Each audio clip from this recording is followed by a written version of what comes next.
By now, I am sure you have an understanding of what session hijacking is and how one would do it. We have explained some of the key contributors and key impacts of session hijacking. Now we are going to go over key strategies used to hijack sessions. We can break them up into three different categories: brute forcing, stealing session IDs, and calculating session IDs. So in brute forcing strategy, the attacker sends various session IDs until he succeeds. It is comprehensive as patterns are followed to generate session IDs and try to attack. And it is also highly time consuming. In the session ID stealing strategy, an attacker tries really different methods of stealing session IDs. This could involve the use of Trojans and sniffing the network. It could also involve cross-site scripting attacks or getting information from an HTTP refer header.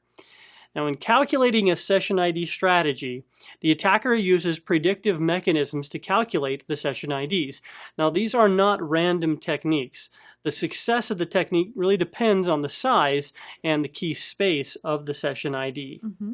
And a brute force attack is used to guess session IDs.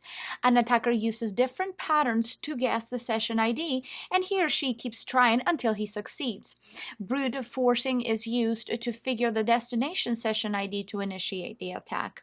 This works reasonably well when the session IDs follow a pattern and are not randomly generated. The attacker could use an HTTP refer attack to find out the session ID by luring the victim to click on a link that takes him or her to another site. In the process, the attacker tries to get the session ID. Now, attackers employ different means to steal session IDs. They could really, like I said, sniff the network, use Trojans or cross-site scripting scripts. The attacker could use different patterns to calculate the session IDs as well.